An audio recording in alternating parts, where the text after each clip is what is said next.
तो देखिए last class में हमने ये तीन श्लोक डिस्कस किए थे 4.35, 36 एंड 37। 35 में हमने देखा था कि कोई भी व्यक्ति, भगवान ने जो कहा था कि गुरु के पास जाकर ज्ञान लो, तो उस ज्ञान का प्रभाव क्या होगा वो भगवान इस श्लोक में बताते हैं कि जो मोह है व्यक्ति का वो नष्ट हो जाएगा। आगे श्लोक में बताया गया था कि चाहे से कितना ही पापी व्यक्ति क्यों ना हो, पूरे दुनिया भर के कितने ही उसने पाप क्यों ना कर दिए हो, लेकिन इस ज्ञान के कारण उसके जो ये पाप है वो सब ध्वस्त हो जाएंगे और वह पापी से पापी व्यक्ति भी तर जाएगा। तीसरे श्लोक में बताया गया था कि इस ज्ञान के कारण जो व्यक्ति है वो हर तरह तरह के भौतिक कर्मों से मुक्त हो जाता है। तो यही वास्तविक ज्ञान है। लेकिन आप देखेंगे अभी इस समय पर जो भी ज्ञान दिया जा रहा है वो वास्तविक में ज्ञान नहीं है। देखिए बहुत इंपॉर्टेंट चीजें समझने वाली, वास्तविक ज्ञान वह है जो हमें इस भौतिक जगत से मुक्त करता है, और इसके जो भी विपरीत ज्ञान है वो हमें इस भौतिक जगत में बांधता है। तो प्रभु जी एक बार बता रहे थे कि when he was in IIT, तो कि कोई पता नहीं उनके रिश्तेदार थे, तो उनके रिश्तेदार ने उनकी दीदी को कहा, प्रभु जी की, कि आपके जो भाई है वो तो बहुत इंटेलिजेंट होंगे, क्योंकि भाई आईआईटी में तो एडमिशन मिलना इज नॉट दैट इजी, तो आपके भाई तो बहुत इंटेलिजेंट होंगे। तो प्रभु जी ने इस पर एक बहुत ही अमेजिंग बात कही थी कि वास्तव में बुद्धिमान कौन है। बुद्धिमान वो है जो सांप भी मारे और लाठी भी ना तोड़े, मतलब कर्म भी करे और कर्म बंधन भी ना लगे, और वह भगवान के धाम लौट जाए, वह वास्तव में बुद्धिमान है। तो आप बताइए क्या भक्त इस तरह के बुद्धिमान नहीं है? वे भी एक सामान्य मनुष्य की तरह, सामान्य व्यक्ति की तरह कर्म करते हैं, पर उनका हर कर्म उनको भगवान की तरफ दौड़ा रहा है, मुक्त कर रहा है। और इसी के विपरीत क्यों? क्योंकि भगवान केंद्र में है, भगवान की संतुष्टि के लिए कर्म हो रहा है। और इसी के विपरीत जो दूसरे व्यक्ति हैं वो खुद को केंद्र में रखते हैं, खुद की इंद्रिय तृप्ति को केंद्र में रखते हैं, इस कारण हर एक कर्म उनका उन्हें इस भौतिक जगत में बांध रहा है, विच इज वेरी डेंजरस। इसी से रिलेटेड एक बहुत अमेजिंग बात आज ही की क्लास में प्रभु जी ने बताई थी। आप सोचिए कोई व्यक्ति सिर्फ इस ही जन्म में कोई बुरा कर्म कर रहा है, सपोज करिए कोई व्यक्ति मांसाहार कर रहा है पूरा जीवन, तो सिर्फ अगर इस ही जीवन की बात की जाए तो सोचिए इस ही जीवन का वो जो भी पर्टिकुलर काम कर रहा है कितना गहरा संस्कार बनता जा रहा है जैसे जैसे वो उसको कर रहा है। या कोई व्यक्ति शराब पी रहा है, तो प्रतिदिन उसका इस तरह का कर्म करने के कारण उसका संस्कार बनता जा रहा है। पूरा जीवन कोई व्यक्ति ऐसा किया है तो उसका कितना आ, कितना मतलब स्ट्रॉन्ग संस्कार बनेगा उसके उस कर्म का। और उसी तरह से आप पिछले जो कर्म थे उसको मिलाकर अगर हम संस्कार का कुछ कैलकुलेशन किया जाए तो कितना ज्यादा प्रेशर होगा। और अनादि काल के कर्मों के संस्कार की बात की जाए तो, और ये सब व्यक्ति व्यक्ति अज्ञानता के कारण करता है। लेकिन ज्ञान की अग्नि आध्यात्मिक गुरु द्वारा प्रज्वलित की जाती है, और जब यह प्रज्वलित हो उठती है तो हमारे कर्मों के सभी फल भस्म हो जाते हैं। तो क्या ये बात आप समझ रहे हैं, एकमात्र इस भौतिक जगत में जो हम मतलब फंसने का जो कारण है वो है हमारे कर्मों के फल। जो भी कर्म हम करते हैं वो चाहे अच्छे कर्म हो या बुरे कर्म हो, अगर वह उसका फल मिलेगा तो वह इस जगत में बांधेगा। हमारे कर्मों के फल ही हमारे बंधन के कारण है। कर्म अच्छे भी होते हैं और बुरे भी। इस श्लोक में सर्व कर्माणि शब्द से दोनों का बोध होता है। इसमें जो हमने पढ़ा था, ज्ञान अग्नि ही सर्व कर्माणि भस्म सात कुरुते, तथा सर्व कर्माणि मतलब जैसे भी कर्म है, चाहे से वो अच्छे कर्म हो बुरे कर्म हो, तो दोनों से ही छुटकारा मिलता है। जो इस भव बंधन से छुटकारा पाना चाहता है, उसके लिए अच्छे तथा बुरे दोनों प्रकार के कर्मों के फल बाधक है। अब बताइए कितना अमेजिंग पॉइंट है ये, और प्रोफाउंड भी। हमेशा से हम क्या सुनते आए हैं कि हमें अच्छे कर्म करने चाहिए। Is it not, we should be a gentle man और जेंटल लेडी वट एवर, और हमें बहुत अच्छे कर्म करने चाहिए। पर क्या कभी हमें इस बात का नॉलेज था कि भाई अच्छे कर्म भी कर रहे हैं तो वो हमारे हमारे लिए वो भी डेंजरस ही है, because that will give us another birth in this material world, which is really not a good idea. तो ये कितना प्रोफाउंड बात है कि व्यक्ति, अगर ठीक है बुरे कर्म तो है ही नहीं ही करने चाहिए, पर अच्छा कर्म भी व्यक्ति कर रहा है तो वो भी फल उसका बाधक है, इस भौतिक जगत में उसे बांधेगा। इस अभी देखिए और क्लियर हो जाएगा, प्रभुपाद जी बहुत अच्छे से बताएंगे कि कैसे जो अच्छा फल है, अच्छे कर्म है, वो भी हमारे लिए ठीक कैसे नहीं है। इस भौतिक जगत में यदि हम सतोगुण से युक्त होते हैं तो हम अच्छे कर्म करते हैं। We will practise some nice yoga, या हम मतलब नेचर हमें अच्छा लगेगा, और हम सबके लिए बहुत, वी विल बी कंपैशनेट, अच्छा करना चाहेंगे हम सबके लिए, मतलब योजना बनाकर।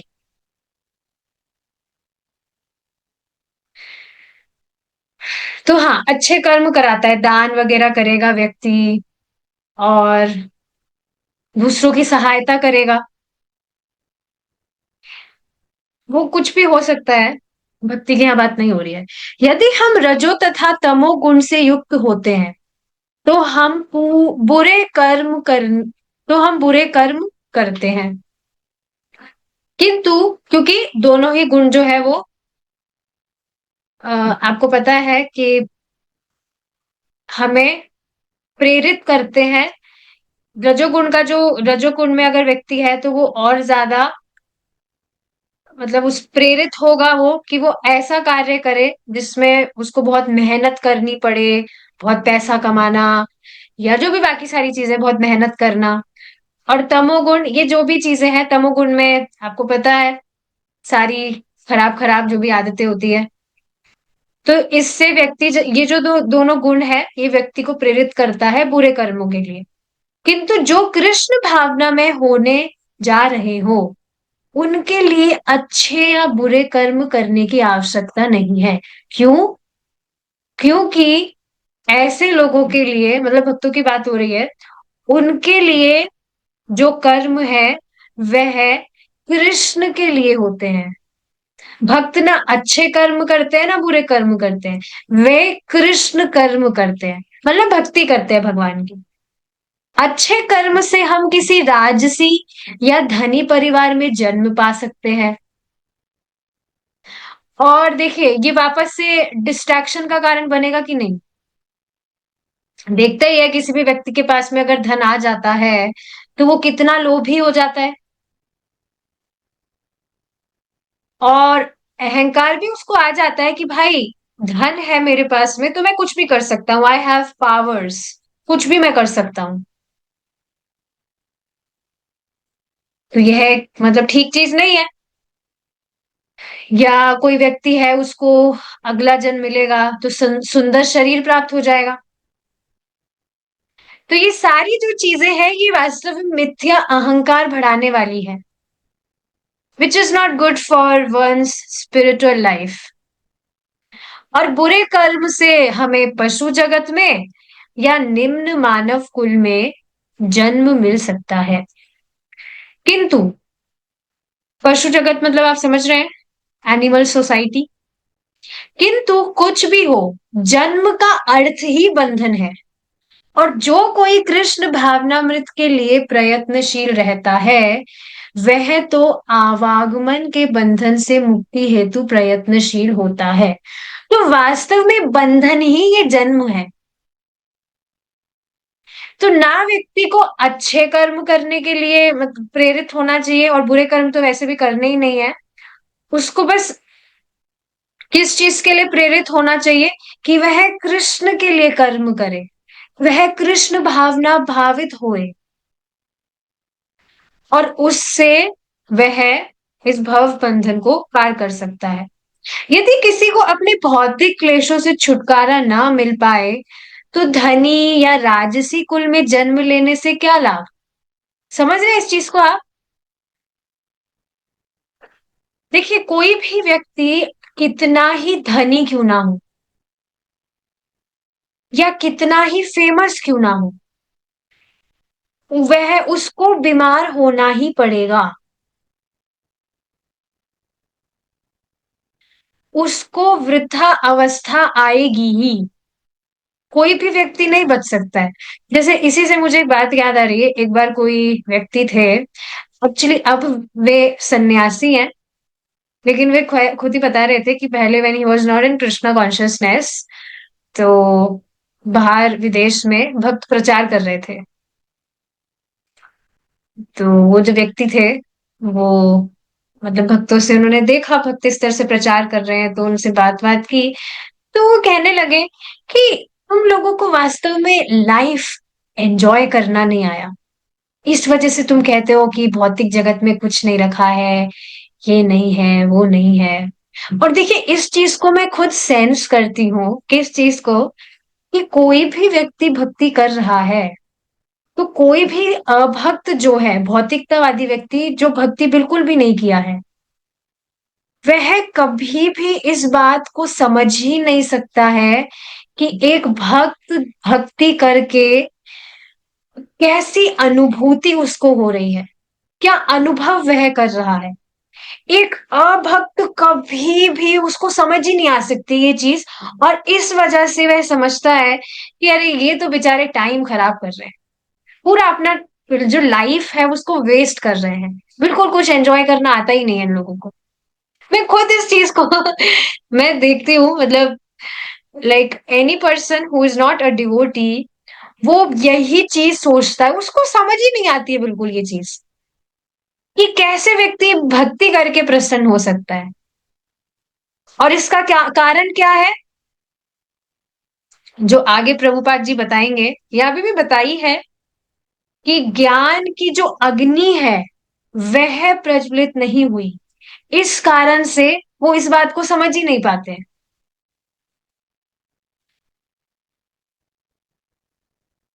तो हाँ, वो जो व्यक्ति थे इस तरह से, जो भक्त प्रचार कर रहे थे, उनको इस तरह से कह रहे थे। तो बाद में भक्तों ने उनको एक बात कही, जिससे वो पूरे हिल गए, and that made him choose to follow Krishna consciousness in his life. क्या बात कही भक्तों ने, कि कोई भी व्यक्ति कितना ही अमीर क्यों ना हो, और वो जो व्यक्ति थे जो अब सन्यासी हो गए हैं, he was like very rich person, millionaire billionaire थे वे। तो इस वजह से इस तरह से वो कह रहे थे। तो हाँ, भक्तों ने क्या उनको बताई, कोई व्यक्ति कितना ही पैसे वाला क्यों ना हो, सब कुछ इस भौतिक जगत की सारी वस्तुएं उसके पास क्यों ना हो, लेकिन फिर भी उसको मृत्यु आएगी। He can not save himself with death. मृत्यु से वह अपने आप को नहीं बचा सकता है।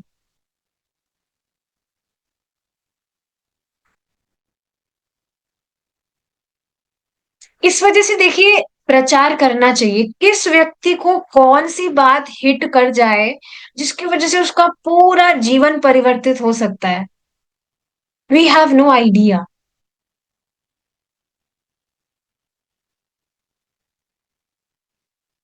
तो ये है तो बहुत अमेजिंग बात ही ना। चाह कर भी बहुत वो बन रहा है, बहुत मैं पावरफुल हूँ, मेरे पास ये पैसा है, ये चीज है, मृत्यु रोक के बताओ।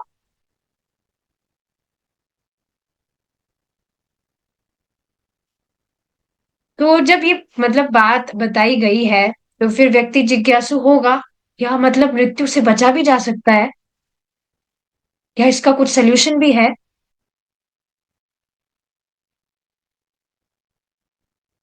चाहे हम अच्छे कर्म के फलों को भोगे या बुरे कर्मों के, भौतिक शरीर तो धारण करना ही होता है, जिससे भौतिक क्लेश सहने होते हैं। तो ये बात आप समझ रहे हैं? एक बार इस पर थोड़ा विचार कर लेते हैं, और कि यदि किसी को अपने भौतिक क्लेशों से छुटकारा ना मिल पाए, भौतिक क्लेश आप जान रहे हैं, जन्म मृत्यु जरा व्याधि, तो धनी या राजसी कुल में जन्म लेने से क्या लाभ उसका? ये सारी चीजें उसको क्या इन चीजों से बचाएगी? टेम्पररी सोल्यूशंस वो दे सकती है कि भाई बीमार हो तो दवा खा ली, बुढ़ापा है तो कुछ सर्जरी वर्जरी या कुछ भी क्रीम वगैरह पोत पात के वो अपनी रिंकल्स वगैरह छुपा लेगा। बट स्टिल, कब तक? और मृत्यु, उससे तो बचा जा भी नहीं सकता है।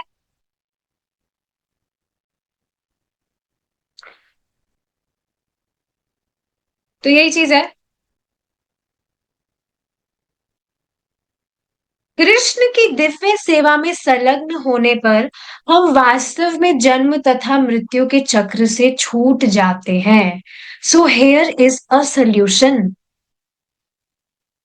मृत्यु को पार करने का जो वास्तविक मतलब है, सोल्यूशन है, हल है, वो है भगवान की दिव्य सेवा में संलग्न होना। किंतु मन में ज्ञान की अग्नि प्रज्वलित ना होने के कारण हम इस भौतिक अस्तित्व को सुख मान बैठते हैं। ये बात समझ रहे हैं आप? मन में ज्ञान की अग्नि प्रज्वलित ना होने के कारण एक भौतिकतावादी व्यक्ति कभी समझ ही नहीं सकता इन चीजों को, कि क्यों ये लोग भक्ति कर रहे हैं। और इसी के कारण आप उनको कुछ बताते भी हैं तो उनको कुछ भी समझ में नहीं आता है। देखिए, इस चीज को बार बार में हमें याद रखना चाहिए। कोई भी व्यक्ति जो हमें भक्ति करता हुआ दिख रहा है, इट इज नॉट ऑर्डिनरी। उसने अगर भक्ति स्वीकार करी है, तो ये बिल्कुल भी सामान्य बात नहीं है। और ये बात आपको पता है कब समझ आएगी? जब आप प्रचार करेंगे। अरे इनको कुछ समझ ही नहीं आता है, इनको इतनी सी बात समझ नहीं आती, भगवान कृष्ण की भक्ति करनी है, हरे कृष्णा जपना है, 11 महामंत्र भी नहीं कर सकते। नहीं, बिल्कुल समझ नहीं आता है लोगों को।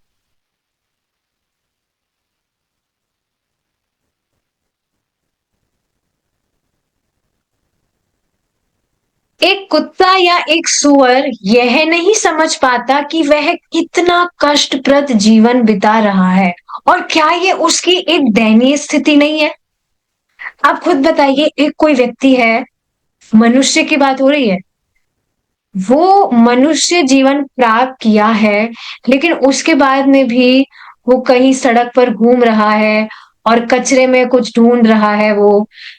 तो आप खुद बताइए, आप जब उसको देखेंगे, तो क्या आप अपने दिमाग में सोचेंगे नहीं कि बताओ मनुष्य जीवन होने पाने के बाद में भी किस तरह के कचरा वचरे में अपना दिमाग लगा रहा है?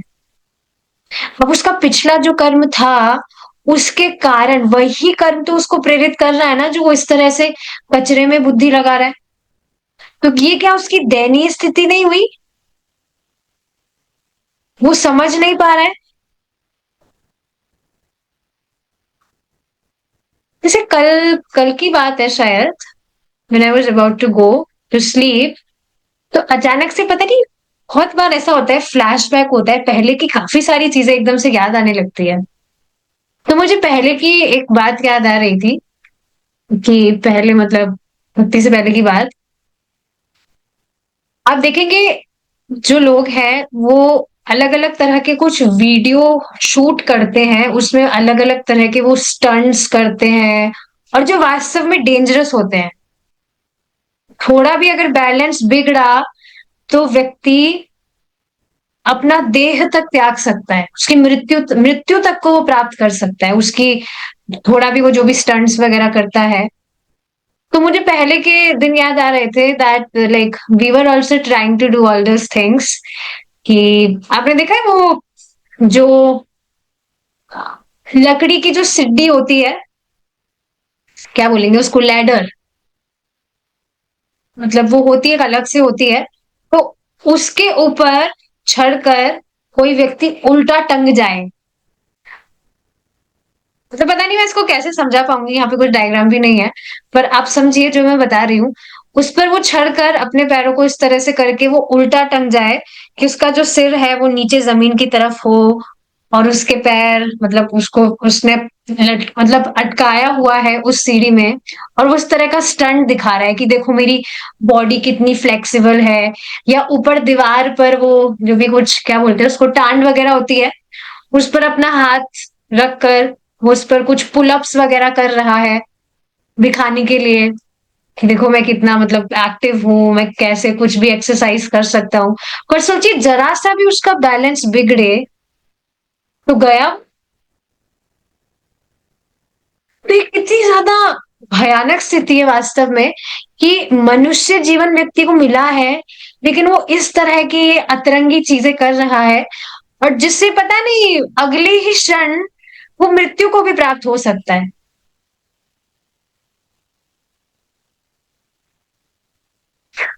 And it is completely foolishness. हाँ, तो जिस तरह से एक पशु कैसी दयनीय स्थिति में है, उसको कुछ उसका पैर वगैरह कट जाता है, तब भी वो बेचारा क्वेश्चन नहीं कर सकता कि मुझे इतना कष्ट क्यों हो रहा है। Is it not, he is helpless. और मनुष्य मनुष्य योनि प्राप्त करने के बाद में भी कष्ट उसको हो रहे हैं, पर फिर भी वो क्वेश्चन नहीं कर रहा है। He is just accepting it as a part of his life, and he is trying to follow, मतलब जो भी टेम्पररी सॉल्यूशंस है वो उसको अपनाने में लगा हुआ है, ताकि कुछ टेम्पररी उसको समाधान हो जाए थोड़े टाइम के लिए।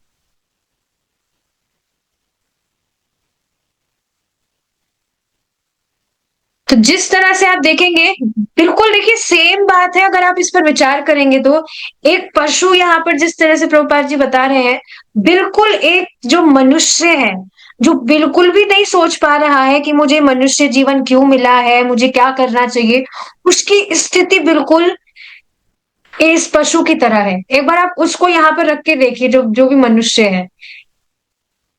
देखिए क्या बताया जा रहा है, फिर से पढ़िए। एक कुत्ता या एक सुअर यह नहीं समझ पाता कि वह कितना कष्टप्रद जीवन बिता रहा है। वस्तुतः वह सोचता है कि मैं तो जीवन का आनंद उठा रहा हूं। क्या रख पा रहे हैं यहाँ पर उन लोगों को जो बिल्कुल विचार नहीं कर पा रहे कि मनुष्य जीवन हमें क्यों मिला है, या उनको बताने पर भी वो निर्णय नहीं कर पाते हैं कि क्या ये बात ठीक बोली जा रही है। यह माया का आवरणात्मक या मोहमय प्रभाव कहलाता है। बौरी में अनेक मतलब ये एक सिटी है विदेश में, अनेक शराबी सड़क पर पड़े रहते हैं और वे सोचते हैं हम जीवन का आनंद उठा रहे हैं, किंतु उनके निकट से गुजरने वाले सोचते हैं अरे ये कितने दुखी हैं। आपने देखा है यहाँ इंडिया में भी, भारत में भी कुछ लोग शराब वराब पीकर नाली में पड़े रहते हैं। मैंने तो देखा नहीं है, पर सुनने में आता है इस तरह से, पहले आया था अभी तो हाँ, वो व्यक्ति सोच रहा है कि मैं तो भाई बहुत आनंद उठा रहा हूं, आई एम फीलिंग हाई, और इतना हाई वो गया कि अब वो बेचारा नाली में पड़ा है। और दूसरे जो व्यक्ति है उसकी स्थिति को देखकर सोचते हैं कि कितना दुखी है। यही माया का कार्य करने का तरीका है। भले ही हम कष्टप्रद अवस्था में रह रहे हो, किंतु हम इसे अत्यंत सुखमय समझकर स्वीकार कर लेते हैं। और देखिए ये सब चेतनाओं चेतनाओं के कारण होता है। जैसे-जैसे व्यक्ति की चेतना शुद्ध होती जाती है, उसको समझ में आने लगता है कि वास्तविक सुख है क्या? जैसे आप खुद सोचिए ना, पहले भक्ति से पहले आप जो कुछ भी कर रहे थे, आपको जिसमें भी इंटरेस्ट था, वो इंटरेस्ट कुछ भी हो सकता है। किसी माताजी को मेकअप में बहुत इंटरेस्ट हो, या किसी व्यक्ति को चाय पीने में बहुत इंटरेस्ट हो। कोई व्यक्ति सोच रहा हो कि मैं इधर-उधर घूमूँगा तो उसमें मैं बहुत खुश हो जाऊँगा। अब क्या ये सारी चीज़ें एकदम मूर्खतापूर्ण नहीं लगती? कि कहाँ हम दिमाग लगा रहे थे, कितना टाइम वेस्ट कर दिया वास्तव में। क्यों? क्योंकि अब भक्ति करने से धीरे-धीरे जैसे-जैसे चेतना शुद्ध हो रही है, वैसे-वैसे आप देखेंगे ये सारी चीज़ें समझ में आती है। और अभी भी भक्ति में आने के बाद में भी हमारा काफ़ी सारा मतलब हो सकती है अभी भी कुछ चीज़ें हो जिसमें हमारा इंटरेस्ट जाता हो। पर जैसे-जैसे हम भक्ति करेंगे, भक्ति में प्रगति करेंगे, तो बाद में समझ में आएगा, अरे! भक्ति में आने के बाद में भी पता नहीं मैं कैसे उस चीज़ में दिमाग लगा रहा था। बिना मतलब में I was giving importance to that thing. भक्ति में आने के बाद भी। तो ये सब चेतना मतलब अलग-अलग चेतनाएँ जो होती है व्यक्ति की, जैसे-जैसे चेतना शुद्ध होती है, वैसे-वैसे समझ में आता है। किंतु जब ज्ञान उदय होता है, ज्ञान बढ़ता है, तो मनुष्य सोचता है, ओह! मैं सुखी नहीं हूँ, मुझे स्वतंत्रता चाहिए। किंतु स्वतंत्रता है नहीं। मैं मरना नहीं चाहता, किंतु मृत्यु तो होती है। मैं वृद्ध नहीं होना चाहता, किंतु वृद्धावस्था आती है। मैं रोग नहीं चाहता, फिर भी रोग आते हैं। मानवीय अस्तित्व की ये मुख्य समस्याएं हैं, किंतु हम इनकी अनदेखी करके छोटी-छोटी समस्याओं को हल करने में उलझे रहते हैं। हम भूल जाते हैं कि हमें इस भौतिक संसार में अधिक काल तक नहीं रहना है। फिर भी हम आर्थिक विकास को सर्व अधिक महत्व देते हैं। और देखिए इसका जो कारण है वह है भौतिकवाद। अगर देखिए भक्तों की ही बात की जाए, भक्त भी अगर अभक्तों के संग बैठकर भौतिकतावादी बातों में लगेंगे, चाहे से अब कोई गेस्ट ही क्यों ना आया हो जो नॉन डिवोटी हो, और अगर हम उसके साथ बैठकर भी भौतिकतावादी बातों में लगेंगे, तो फिर हमें क्या इंपॉर्टेंट लगेगा? ये जो भी छोटी-मोटी समस्याएं हैं, यही हमें सबसे बड़ी समस्याएं लगेगी, जिसको हम हल करने में उलझे रहेंगे। और उस समय हमारा भक्ति से जो टाइम है, वो वेस्ट हो जाए। देखिए, ये बहुत ही ज़्यादा इम्पोर्टेंट बात है, जिसको आज ही के लेक्चर में मैंने सुना था। मैं एक लेक्चर सुन रही थी, भगवत गीता का महात्म्य। उसमें देखिए सेम चीज़ बताई जा रही थी। उसमें बहुत ही अमेज़िंगली प्रभु जी ने इसको डिस्कस किया था कि सबसे कठिनाई है ये असद वार्ता। असद वार्ता आप समझ रहे हैं ना? जिसमें भगवान के विषय में कोई वार्ता नहीं है, और जो हमारे चित्त को भगवान से दूर लेके जाती है। और वास्तव में ये जो असत वार्ता है, यह वेश्या की तरह है।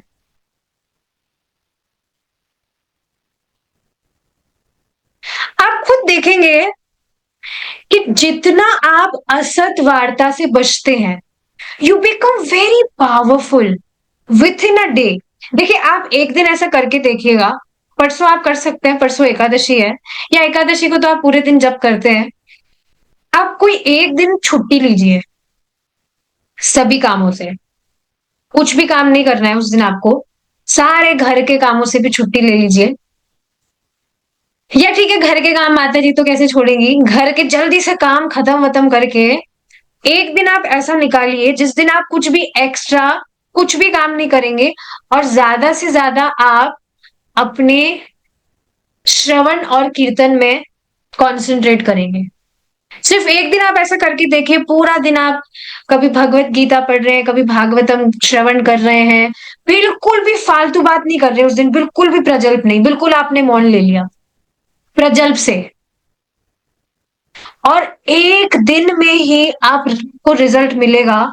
You feel so much charged up. अभी 2-3 दिन से मैं थोड़ा छुट्टी पर हूँ कुछ काम वाम मुझे नहीं करना है, तो मैं पूरा का पूरा मेरा जो टाइम है, आई एम ट्राइंग, कभी मैंने चैतन्य चरितमृत में सुन रही हूँ, कभी भागवतम, कभी गीता, कभी मैं रीडिंग कर रही हूँ, कभी मैंने कीर्तन प्रैक्टिस कर लिया, कभी चैंटिंग कर लिया, बिल्कुल कमरे में एकदम अच्छे से अपने आप को लॉक कर कर I am trying to do everything. और आप खुद देखेंगे कि मतलब आप खुद एक दिन करके देखिएगा and you will feel so much charged up. पर आप देखेंगे बहुत ही अमेजिंगली प्रभु जी ने इसको बताया था, बहुत ही स्ट्राइकिंग था कि ये जो असत वार्ता है ये वैश्या की तरह है, और ये किसी भी रूप में आ सकती है। इसके जो एजेंट है वो घूमते ही रहते हैं। ऐसा मत सोचिएगा कि आपने कमरे में अपने आप को लॉक कर दिया तो you are safe. No, your phone is there with you, और मतलब किसी भी रूप में ये जो वैश्या रूपी असत वार्ता है ये आ सकती है। इसके एजेंट घूमते ही रहते हैं, और लोग आप देखेंगे मतलब ट्राई करेंगे आपको कुछ भी बताने के लिए कि अरे तुम्हें पता है ये वाली वैश्या बहुत सुंदर है, मतलब असत वार्ता की बात हो रही है यहाँ, जो वैश्या की तरह। इसको देखा है तुमने? और आप देखेंगे इस तरह से लोग बोलेंगे एग्जैजरेटेड वे में, क्या आपने सुना है? जैसे आज एक व्यक्ति मुझे बोले तुमको पता है उसकी गवर्नमेंट जॉब लग गई, तो मैंने कहा तो मुझे क्या करना है, मैं तो नहीं पूछ रही हूँ। आप देखेंगे जैसे जैसे आप श्रवण कीर्तन करेंगे आपको समझ में आएगा इस भौतिक जगत में कोई भी व्यक्ति कितना ही कुछ प्राप्त कर लिया है, वो कुछ भी ग्रेटनेस नहीं है वास्तव में। क्योंकि अगर वो ग्रेट होता तो वो हमारे साथ हमेशा के लिए होना चाहिए था ना। इतना मेहनत करके कोई भी व्यक्ति कुछ भी इस भौतिक जगत में हासिल कर रहा है उससे वो छीन लिया जाएगा। So this is really not intelligence.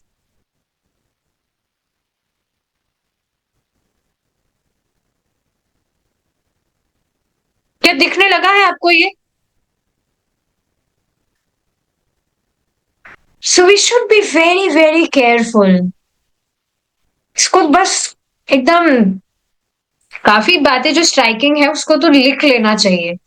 असत वार्ता is like a prostitute and be careful. No illicit sex, अवैध स्त्री संग नहीं करना है। इस बात को आप समझ रहे हैं?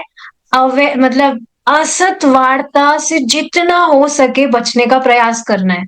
जैसे मैं खुद देख रही थी ये इतना इजी नहीं है। मैंने मतलब कुछ मतलब बाहर में कर रही थी कुछ रीडिंग वगैरह, तो पास ही की मतलब पड़ोस में मैंने देखा एक कोई माता जी थी, वो कुछ ऐसा कर रही थी खुलेआम, जिसको देखकर आई वो शॉक। और फिर मैंने सोचा था मैं घर में बताऊंगी कि देखो भाई क्या जमाना आ गया है ये वो, फिर मैंने सोचा सच में ये बात करने से तो कुछ फायदा मुझे होगा नहीं, कृष्ण कथा तो इसमें है नहीं, ये तो असत वार्ता है। और 3-4 बार कम से कम मेरे माइंड ने मुझे प्रीच किया कि अरे वो बात मैंने वो जो देखा था मुझे बताना चाहिए ना। Then I just try to stop myself कि मुझे क्यों ही बात ये बोलनी है, इसका भगवान से तो कुछ रिलेशन नहीं है, या और भी कुछ भी बात हो सकती है जिसको आपको बस गाना होता है, जैसे उसका भगवान से संबंध ही ना हो। So we should try to be very very careful and conscious कि हम बोल क्या रहे हैं। आप देखेंगे बहुत हमारा टाइम बचा देगा ये। भगवान के प्रति जो सम्मान की भावना है उसको छीन लेती है ये असद वार्ता। भगवान से बहुत इंपॉर्टेंट थोड़ी है वो बातें। क्या भगवान से बहुत इंपॉर्टेंट है वो बातें जो हमें करनी है? तो ये बहुत इंपॉर्टेंट बात है। और ये देखिए वास्तव में हम इससे कैसे बच सकते हैं, when we will practise sense control. और इंद्रिय संयम कैसे करना है? इस वाणी के द्वारा। वाणी का संयम करेंगे तो सारी इंद्रिय अपने आप संयम में आ जाएगी। और वाणी का संयम क्या है? जीव से सिर्फ और सिर्फ भगवान को अर्पित भोजन ही पाना है और भगवान की कीर्ति बोलने का प्रयास जितना हमसे हो उतना करना है। चांटिंग हम करते हैं लेकिन हमें ट्राई करना चाहिए कि हम औरों को बताएं। देखिए अगर आपको और कोई मिलता नहीं है तो आप भक्तों से ही चर्चा कर सकते हैं। क्या दिक्कत है?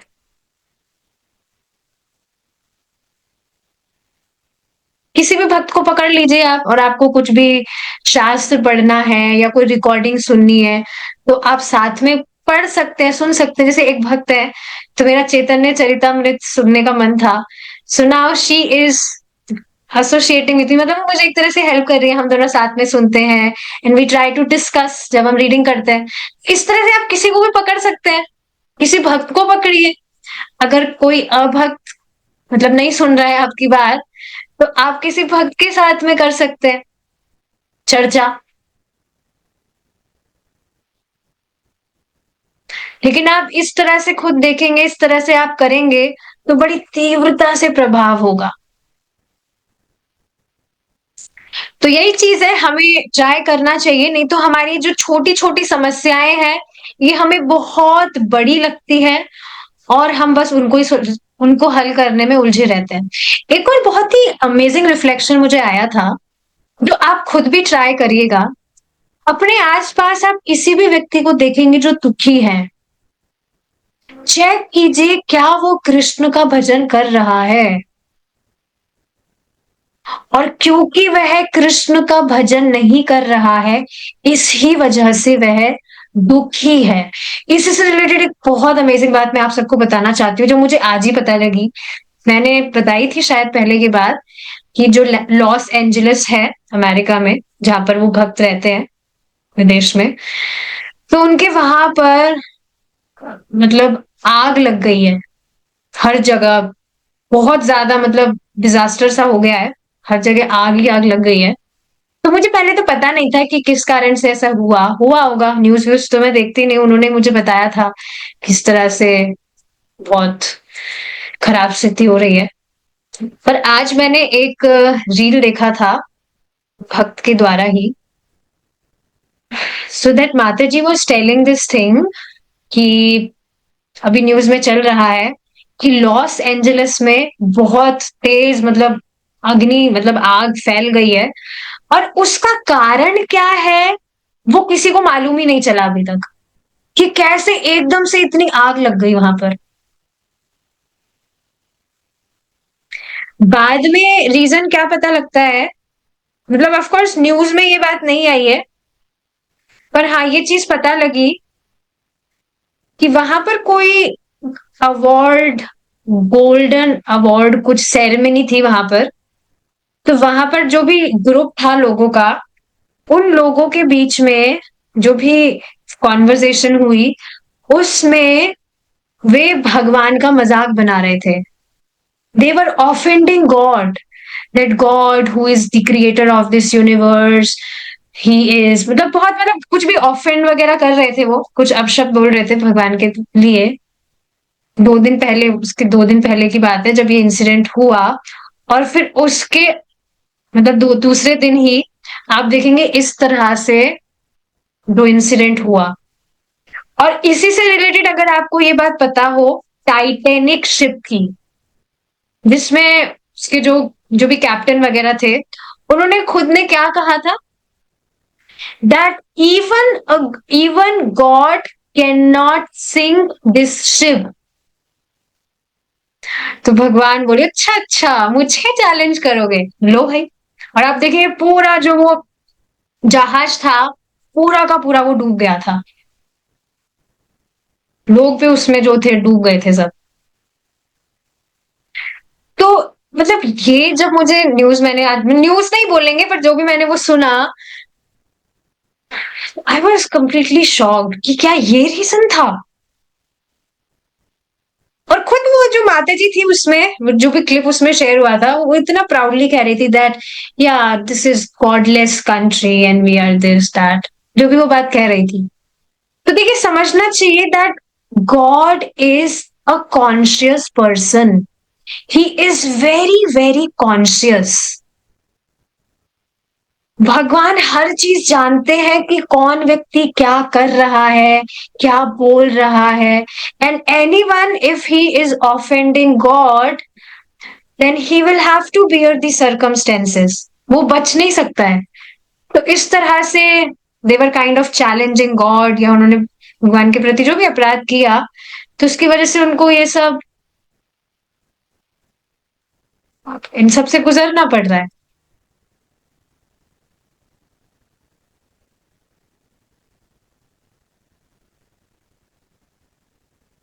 And one more amazing thing is that कि वो जो भक्त भक्ति कर रहे हैं वहां पर लॉस एंजलिस में, तो उनके एरिया के आसपास सब कुछ सेफ है, वहां पर ऐसा कुछ भी नहीं है, ही सेफ। तो मैं उनको यही बात बता रही थी कि आप देख रहे हैं ना, आप भक्ति कर रहे हैं तो मतलब you are serving Krishna, and Krishna is a very personal God, so you are in his protection, you are in his shelter. तो बिल्कुल टेंशन लेने वाली बात नहीं है, आप भगवान की भक्ति कर रहे हैं, आप करते रहिए बस।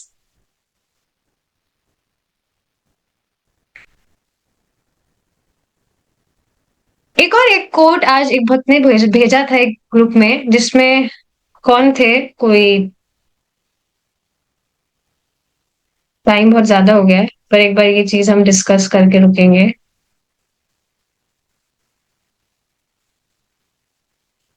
हम्म। कि कोई, हाँ, कबीर दास जी के द्वारा था कुछ, चलती चक्की देखकर।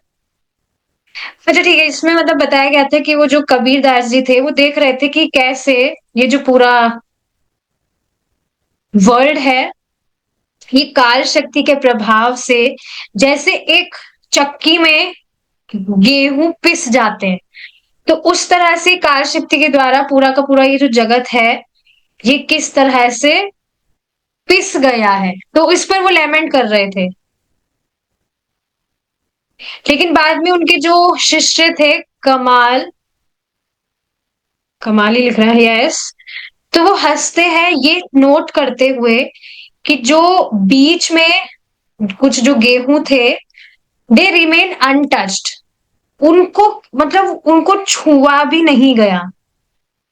तो इससे मतलब पता क्या लग रहा है कि जो भगवान के और भगवान के भक्तों की शरण में होते हैं, तो वो ये जो भी कार शक्ति है इसके प्रभाव से एकदम बाहर रहते हैं। भगवान स्वयं अपने भक्तों की रक्षा करते हैं। तो ये कुछ पॉइंट्स थे जो हमने डिस्कस किए।